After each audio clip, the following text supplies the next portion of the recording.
Assalamualaikum, nama saya Permadi. Hari ini saya sedang berada di Tower of David atau Menara Nabi Daud di kota purbakala Yerusalem Al-Quds, kota suci tiga agama. Kenapa urusan Israel-Palestina ini gak kelar-kelar, gak damai-damai? Saya di sini mau cross-check langsung di TKP dengan harapan yang nonton video ini bisa memahami apa yang sebenarnya terjadi di sini. Yuk kita simak fakta-faktanya. Jas merah, jangan sekali-kali melupakan sejarah, kata pendiri bangsa kita Bung Karno. Agar bisa memahami urusan Israel-Palestina ini, kita perlu tahu sejarahnya dulu. Karena tanpa tahu sejarah akan sulit bagi kita untuk mengerti kenapa kedua belah pihak ngotot merasa berhak atas Palestina. Jadi, ikuti ulasan sejarahnya dulu ya. Do you think Arabs are natives of Palestine? They're from the region, but not originally. Kekeliruan orang pada umumnya adalah mengira bangsa asli Palestina itu adalah Arab Muslim. Padahal faktanya bukan. Palestina berasal dari kata Filistin, dan berdasarkan keterangan yang saya dapat di Museum Filistin di sini, bangsa Palestina berasal dari Pulau Kreta di Kepulauan Yunani. Mereka berlayar dari Pulau Kreta Yunani dan menetap di tanah yang kita kenal sekarang dengan nama Palestina. Jadi bangsa Palestina aslinya bukan Arab Muslim, tapi orang Yunani kuno. Waktu bangsa Filistin ke sini dari Yunani, daerah ini dulu belum bernama Palestina. Daerah ini dulu masih bernama Kanaan atau Tanah Kanaan. Apakah waktu itu sudah ada bangsa Arab dan Yahudi di sini? Jawabannya belum. Bani Israel atau bangsa Yahudi baru datang ke tanah Palestina setelah Nabi Musa meminta kepada Fir'aun Raja Mesir untuk membebaskan mereka dari perbudakan. Setelah terbebas dari Fir'aun, Nabi Musa membawa Bani Israel atau bangsa Yahudi ke tanah yang dijanjikan. Itulah tanah yang kita kenal sekarang dengan nama Palestina. Bahkan kitab suci kita umat Islam merekam kejadian ini di dalam surah Al-Maidah ayat 21 yang berbunyi, "Wahai kaumku, Nabi Musa menyeru kepada Bani Israel Yahudi, masuklah ke tanah suci Palestina yang telah ditentukan Allah bagimu, dan jangan kau berbalik ke belakang, nanti kau akan menjadi orang yang merugi." Setelah terbebas dari Firaun, Bani Israel Yahudi hidup di tanah Palestina ini turun-temurun selama ribuan tahun, mendirikan kerajaan Israel yang raja-rajanya tidak asing bagi kita. Salah satunya Raja David, atau yang kita umat Islam kenal dengan nama Nabi Daud. Siapa yang tidak tahu cerita Nabi Daud? Ia mengalahkan raksasa bangsa Filistin bernama Goliat hanya dengan sebuah batu. Lalu ada Raja Solomon, anak kandung dari Nabi Daud, atau yang kita umat Islam kenal dengan nama Nabi Sulaiman. Nabi Sulaiman adalah Raja Yahudi yang membangun kuil suci untuk tempat ibadah agama Yahudi yang dikenal dengan nama Kuil Solomon. Kuil Nabi Sulaiman bertahan 400 tahun sampai ia dihancurkan oleh pasukan Babylon yang dipimpin oleh Raja Nebukadnezar. Kuil tersebut baru dipugar lagi oleh Raja Yahudi bernama Herod, yang nantinya akan dihancurkan lagi oleh pasukan Romawi. Yang di belakang saya itu adalah tembok ratapan, tempat paling suci bagi agama Yahudi seperti Ka'bah buat umat Islam. Tembok ratapan ini dulunya adalah bagian dinding dari kuil suci agama Yahudi yang dibangun oleh Nabi Sulaiman. Kuil bertahan 600 tahun sampai ia dihancurkan oleh bangsa Romawi pada tahun 70 Masehi. Lalu karena benci pada bangsa Yahudi, Kaisar Romawi Hadrian merubah nama Israel menjadi Palestina. Nama yang bertahan sampai hari ini. Jadi Kaisar Romawi Hadrianlah yang memberi nama Palestina pada daerah ini. Aslinya daerah ini bernama Tanah Kanaan. Lalu Bani Israel Yahudi datang, namanya berubah menjadi Israel. Kemudian oleh Kaisar Romawi Hadrian, nama Israel diganti menjadi Palestina. Jadi faktanya bangsa Yahudi memang sudah ada di tanah Palestina ribuan tahun sebelum Arab dan Islam masuk ke tanah Palestina. Inilah yang dijadikan landasan prinsip bangsa Yahudi sekarang ngotot mempertahankan negara Israel ini. Lalu kapan Arab dan Islam masuk ke tanah Palestina? Arab dan Islam masuk ke Palestina saat Khalifah Umar menaklukkan Yerusalem Al-Quds pada tahun 638 Masehi.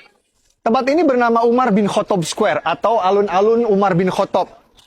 Dinamakan untuk mengenang sang Khalifah Umar yang menaklukkan Yerusalem Al-Quds pada tahun 638 Masehi. Oh, sudah waktunya sholat. Yuk kita ke Aqsa.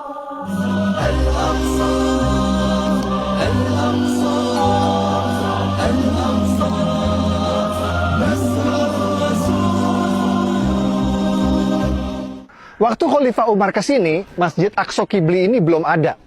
Dome of the Rock atau Haram Al-Sharif, tempat Nabi Muhammad Isra Mi'raj juga waktu itu belum ada. Waktu Khalifah Umar ke sini, yang ada di sini adalah sisa-sisa reruntuhan kuil agama Yahudi yang dibangun oleh Nabi Sulaiman dan dihancurkan oleh Romawi. Di atas reruntuhan kuil Nabi Sulaiman inilah Khalifah Umar membangun masjid sederhana beratapkan kayu yang nantinya dipugar oleh Raja Dinasti Umayyah Sultan Abdul Malik bin Marwan menjadi yang kita kenal sekarang dengan Masjid Aqsa. Dome of the Rock Haram al-Sharif baru dibangun oleh Sultan Abdul Malik bin Marwan, Raja Dinasti Umayyah pada tahun 688 Masehi. Dan Masjid Aqsa Qibli baru dibangun pada tahun 705 Masehi. Kedua bangunan tersebut baru ada 70 tahun setelah Nabi Muhammad wafat. Sampai di sini mungkin ada yang bertanya, lalu bagaimana dengan surat Al-Isra ayat 1 yang menceritakan perjalanan Nabi Muhammad Isra Mi'raj ke Masjidil Aqsa? Simak wawancara saya dengan sejarawan arkeolog ahli situs-situs purbakala di sini. Guys, hari ini kita bersama Dr. John Seligman, sejarawan arkeolog ahli situs-situs purbakala bergelar Dr. S3. And the area of the Sakra, the rock, where Muhammad had risen to heaven to go and meet the prophets, as described in Surah Al-Isra, what is meant by the word Aqsa. The word in English, Aqsa, is the furthest place. It doesn't say the word Jerusalem at that time, but that immediately is understood. When Umar enters Jerusalem, he would have mostly found an empty space, and for that reason he builds a small mosque on what is today known as the area of the Al-Aqsa Mosque. The first mosque was built by Umar, and that was replaced by a later mosque built by Abdul Malik. Menurut penjelasan para ulama, Masjid Aqsa pada ayat tersebut bermakna masjid terjauh, juga mempunyai makna tempat bersujud. Jadi yang dimaksud Masjid Aqsa pada ayat tersebut bukan ini, juga bukan ini, karena kedua bangunan ini belum ada pada waktu itu. Arab dan Islam berkuasa selama 500 tahun sampai kerajaan Kristen Prancis datang. Atas perintah Paus di Vatikan, pasukan Prancis datang menaklukkan Palestina yang kita kenal sekarang dengan istilah Perang Salib. Raja Kristen Prancis mendirikan kerajaan Yerusalem dan berkuasa di Palestina selama 100 tahun sampai akhirnya dikalahkan. Setelah 100 tahun, akhirnya Prancis menyerah pada pasukan Raja Salahuddin Ayyubi yang berhasil merebut Palestina kembali ke tangan Islam. Setelah era Raja Salahuddin Ayyubi, Palestina sempat beberapa kali pindah tangan. Pada tahun 1200-an, Palestina jatuh lagi ke tangan kerajaan Kristen Eropa yang dipimpin Raja Frederick II dari Jerman. Namun tak lama direbut kembali oleh Kesultanan Islam Mamluk yang pasukan berkudanya terkenal perkasa. Sampai tiba pada era kejayaan Islam, lahirnya superpower pada waktu itu, yakni Kerajaan Ottoman Turki.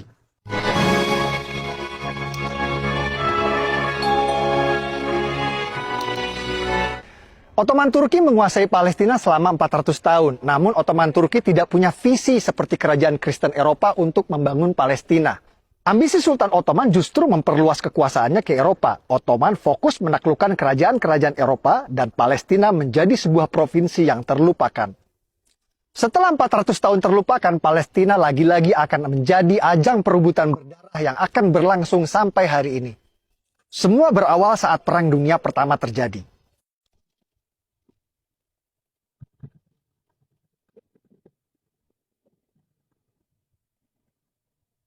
Ottoman Turki kalah di Perang Dunia I dan dipaksa menyerahkan sebagian besar wilayahnya kepada negeri pemenang Inggris dan Prancis. Provinsi Suriah dan Libanon menjadi milik Prancis, provinsi Palestina dan Jordan jadi milik Inggris. Inggris mengganti nama Palestina menjadi British Mandate Palestine. Lalu Perdana Menteri Inggris langsung mengambil inisiatif mendukung pendirian negara Israel di Palestina lewat deklarasi Balfour yang berbunyi, "Pemerintahan Yang Mulia Ratu Inggris mendukung pendirian rumah nasional untuk bangsa Yahudi." Tidak pakai lama, Inggris langsung memfasilitasi migrasi besar-besaran Yahudi dari Eropa, bahkan memberikan proteksi keamanan bagi mereka di sana, walhasil populasi Yahudi di tanah Palestina pun meningkat pesat.